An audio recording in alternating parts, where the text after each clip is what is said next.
baik, kita akan kembali untuk mendiskusikan dan membicarakan tentang filsafat.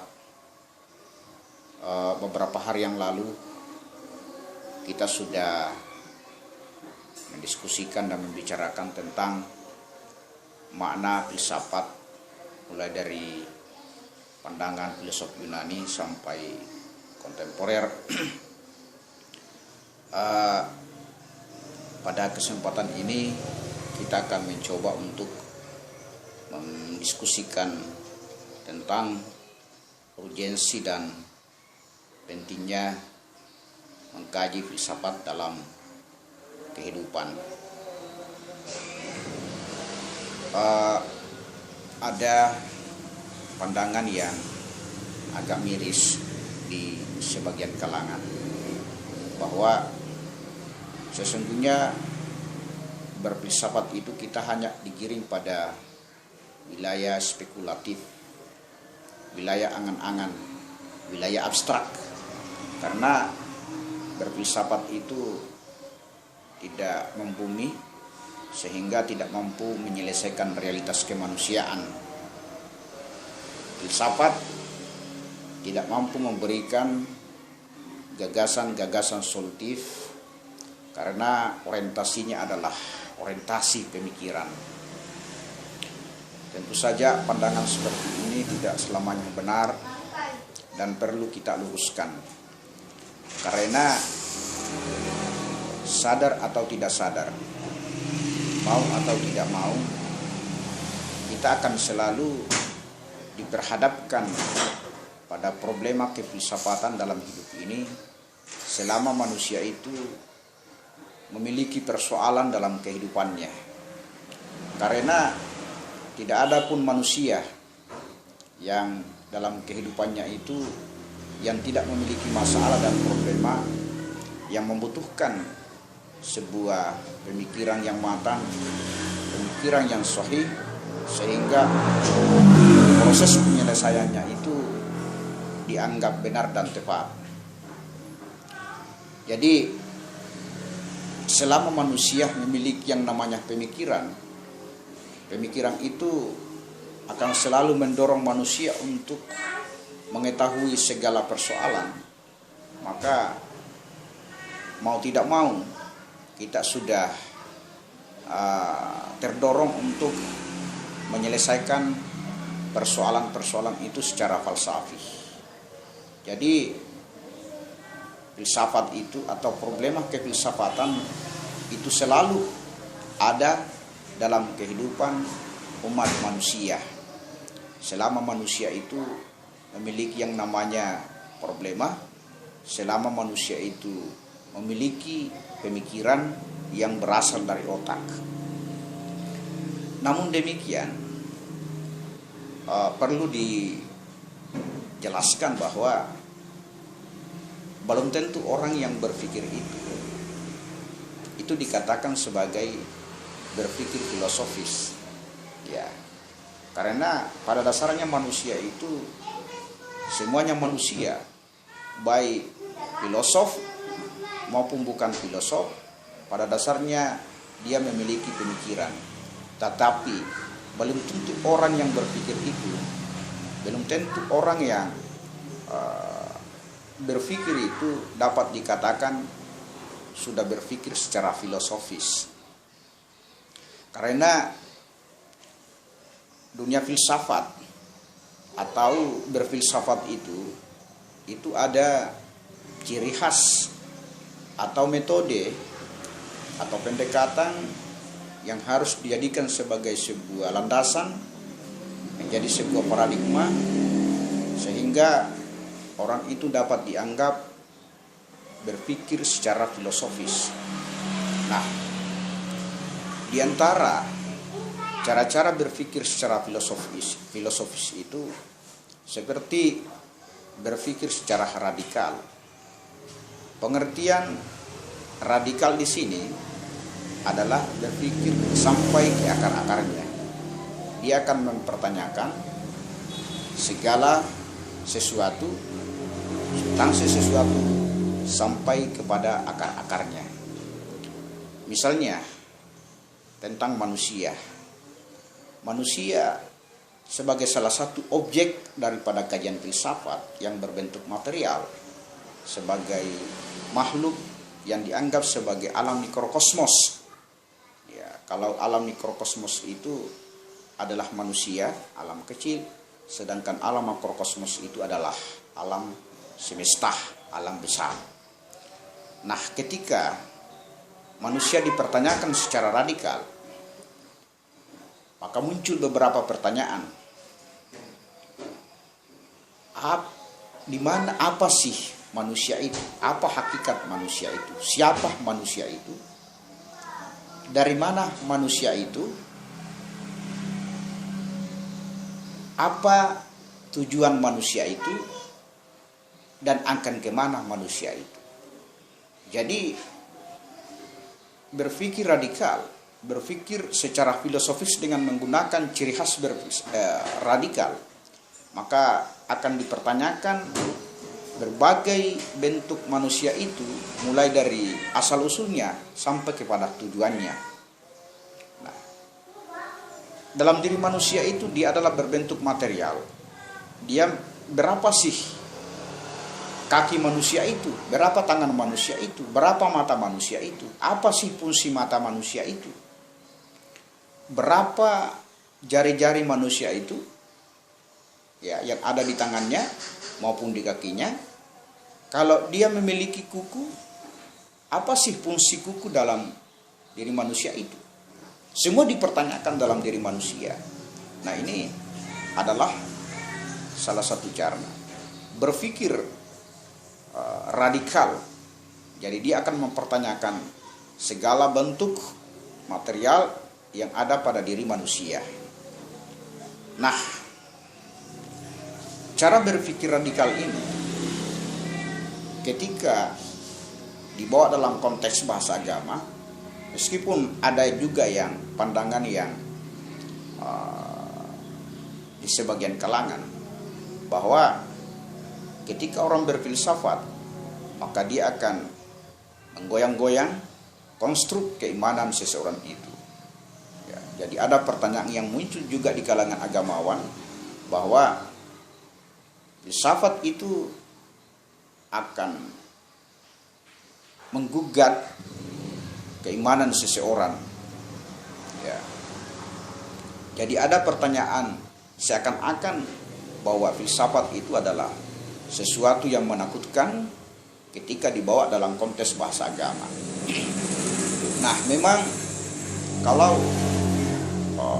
berpikir radikal dijadikan sebagai sebuah landasan secara falsafi atau cara berpikir falsafi secara radikal, ketika dibawa dalam konteks bahasa agama, maka memang agak sedikit riskan, tapi bukan sesuatu yang harus ditakuti. Karena berpikir radikal itu akan mempertanyakan konstruk keimanan yang dimiliki oleh seseorang, keimanan yang bertengger di dalam diri seseorang. Jangan-jangan keimanan yang bertengger di dalam hati seseorang itu seperti tong kosong yang tidak memperdengarkan gema apa-apa dan tidak memiliki nilai apa-apa, tidak memiliki kualitas keimanan itu yang ada dalam diri manusia. Nah, artinya apa? Pertanyaan radikal ini dia akan mempertanyakan sejauh mana kualitas keimanan yang dimiliki oleh seseorang. Jangan-jangan keimanan kita itu adalah keimanan yang membabi buta, keimanan yang ikut-ikutan, ya, keimanan yang tidak bernalar, ya, karena konstruksi keberagamaan seseorang itu harus dibangun dalam landasan keyakinan atau akidah yang memiliki basis keilmuan yang jelas. Jadi yang dimaksudkan di sini adalah keimanan yang tidak ikut-ikutan, keimanan yang bukan taklid. Ya, karena ada keimanan yang dibangun adalah keimanan yang ikut-ikutan. Dia memang taat beribadah, rajin ke masjid, rajin baca Quran, tapi tidak memiliki basis pengetahuan yang jelas, ya, tidak memiliki basis epistemologi keilmuan yang jelas. Nah ini dalam agama itu tentu saja beragama seperti ini tidak diharapkan, karena dalam beragama itu harus dipadukan antara konstruksi spiritualisme atau kualitas keimanan yang dimiliki oleh seseorang itu dengan kualitas keilmuan atau basis keilmuan yang jelas, landasan epistemologi yang jelas. Jadi kedua-duanya ketika kita mau menjadi manusia yang memiliki derajat tinggi di mata Tuhan, maka keduanya kita harus miliki, yaitu konstruksi keimanan yang jelas, yang berkualitas dengan landasan epistemologi keilmuan yang jelas juga. Makanya dalam bahasa Al-Quran itu sangat jelas diinformasikan oleh Allah itu bahwa orang-orang yang memiliki derajat kemanusiaan di hadapan Tuhan itu adalah yang pertama itu adalah orang-orang yang memiliki keimanan yang jelas, ya, memiliki konstruksi keimanan yang berkualitas. Kemudian yang kedua adalah memiliki konstruksi keilmuan yang jelas atau memiliki landasan epistemologi keilmuan yang jelas. Jadi kedua-duanya ini harus seiring dalam membangun sikap keberagamaan seseorang. Ya, jadi bukan hanya ilmu yang dimiliki oleh seseorang itu, ilmu yang tinggi, memiliki basis keilmuan yang mapan, dia memiliki derajat keilmuan yang tinggi, tetapi tidak dilandasi dengan kualitas keimanan juga. Jadi harus seiring, ada iman yang bernalar dan ada pula ilmu yang beriman. Jadi ada iman yang bernalar, iman yang memiliki pengetahuan yang jelas, dan keilmuan yang memiliki basis kualitas keimanan yang jelas pula. Jadi keduanya harus seiring dalam membangun sikap keberagamaan kita. Nah, kemudian ini adalah cara-cara berpikir radikal baik dalam konteks secara umum, dalam keilmuan secara umum, atau melihat realitas kemanusiaan secara umum, maupun dalam konteks memahami bahasa agama. Ya. Nah, kemudian ada juga cara-cara berpikir secara filosofis itu dengan menggunakan cara berpikir secara koheren dan konsisten. Ya. Cara koheren di sini adalah sebuah cara berpikir dengan menyelaraskan, ya, antara sebuah pernyataan dengan kenyataan itu, ya, secara objektif. Jadi kenyataan-kenyataan atau pernyataan-pernyataan yang dibangun, ya, suatu pernyataan yang dibangun, suatu konsep yang dibangun itu harus memiliki realitas yang nyata, harus sesuai antara pernyataan dengan kenyataan, harus berkoherensi antara konsep dengan realitas objektif, ya, bukan hanya pernyataan-pernyataan itu saja, tetapi tidak ada kenyataannya dalam realitas kemanusiaan. Harus berkoherensi antara pernyataan dengan kenyataan itu. Misalnya kita katakan bahwa Jakarta itu adalah ibu kota Indonesia. Nah, ini adalah sebuah pernyataan yang membutuhkan sebuah kenyataan. Nah, ternyata setelah ditelusuri bahwa ternyata memang betul bahwa Jakarta adalah ibu kota Indonesia. Itu salah satu daripada cara berpikir secara koherensi sebagai salah satu ciri khas berpikir filosofis. Kemudian ada juga cara berpikir secara universal.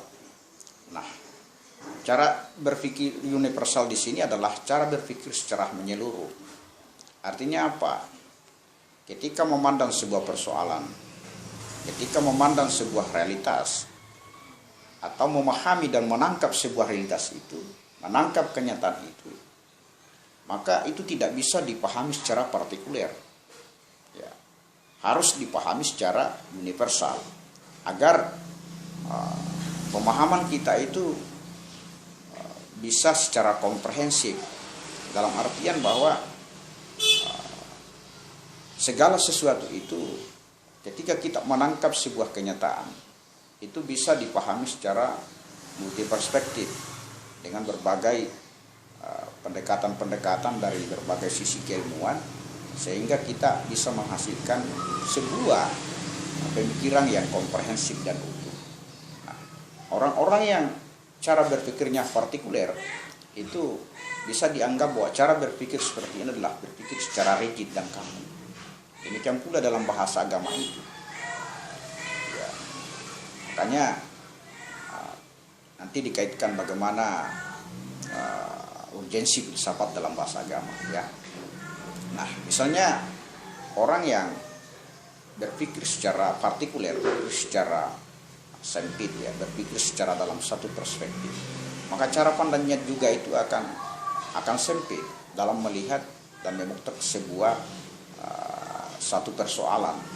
Nah, ketika dia mencoba untuk menyelesaikan atau cara berpikir mereka itu secara universal, secara menyeluruh dari berbagai sisi, ya, dari berbagai aspek, maka cara pandangnya itu dia tidak akan sempit, maka dia akan mampu meneropon, memotret sesuatu itu secara komprehensif dan menyeluruh. Jadi ketika kita mau menyelesaikan persoalan, jangan kita hanya memandang dari satu sisi saja, karena itu akan membuat kita menjadi rigid dan kaku dalam melihat sebuah persoalan. Maka kita harus memahami atau mendekati, menangkap kenyataan itu dengan secara universal dari berbagai sisi, dari berbagai pendekatan keilmuan, sehingga kita bisa melahirkan suatu pemikiran dan pemahaman yang komprehensif dan utuh. Nah, inilah cara-cara, bagian daripada cara-cara atau ciri khas daripada berpikir filosofis. Nah, kalau urgensi berfilsafat dalam memahami bahasa agama, tentu saja ini banyak bahasa agama atau bahasa Al-Quran itu yang mendorong manusia untuk berpikir secara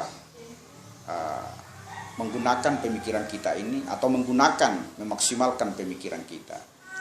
Dalam bahasa Al-Quran itu bertebaran ayat-ayatnya di mana-mana yang berbicara tentang bagaimana manusia itu menggunakan akal sehatnya, bagaimana manusia memaksimalkan pemikirannya, baik bagaimana dia memperhatikan alam semesta ini, ya, supaya ciptaan Tuhan itu dipikirkan.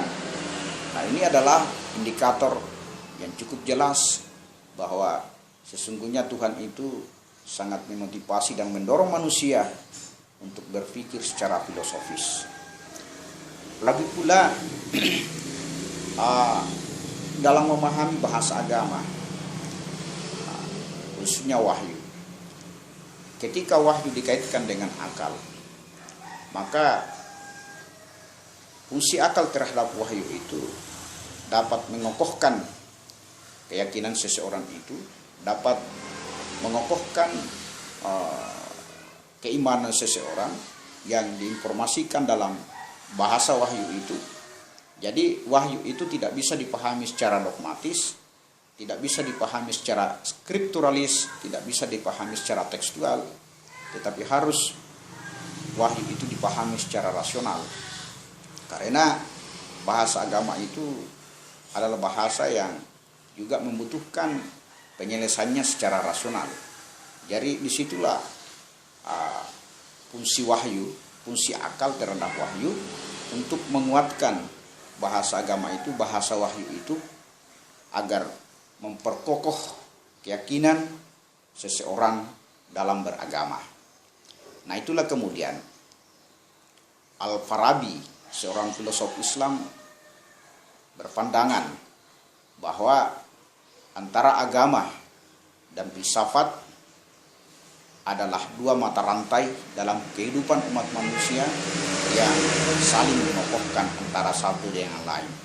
Meskipun agama dan filsafat memiliki orientasi yang berbeda, tetapi bisa menjadi sebuah landasan dalam mencari sebuah kebenaran. Dalam mencari kebenaran, agama dan filsafat itu memang memiliki orientasi yang berbeda. Filsafat memiliki orientasi pemikiran, sementara agama itu adalah orientasinya adalah keyakinan. Tetapi kedua-duanya bisa menjadi sebuah paradigma, bisa menjadi sebuah landasan dalam mencari, dalam menelusuri tentang sebuah kebenaran dan hakikat segala sesuatu. Nah, inilah beberapa gambaran yang sangat jelas buat kita bahwa ternyata berfilsafat itu bukanlah sebuah momok yang harus ditakuti, bukanlah sebuah perspektif keilmuan yang harus dihilangkan, bukanlah sebuah perspektif keilmuan yang harus dihindari, tetapi perspektif keilmuan yang sangat dibutuhkan dalam kehidupan umat manusia. Berfilsafat itu ketika digeluti, maka itu adalah sesuatu yang mengasyikkan, bukan sesuatu yang harus ditakuti. Karena sebagaimana tadi yang saya jelaskan, bahwa berfilsafat itu atau problema kefilsafatan itu asal selalu dan akan ada dalam kehidupan umat manusia. Nah, seperti yang kita pahami, beberapa pengertian filsafat yang pernah kita kaji pada pertemuan yang lalu, bahwa salah satu daripada makna filsafat itu adalah cinta kepada kebijaksanaan. Makanya seorang pemikir bernama Person mencoba untuk mengaitkan antara filsafat itu sebagai hasrat kebijaksanaan dengan rasa takjub dan keheranan. Nah, hasrat kepada kebijaksanaan akan ada dalam diri manusia ketika rasa takjub dan kagum itu bertenggep dalam diri manusia. Nah, rasa kagum dan takjub inilah yang membedakan antara manusia dengan binatang.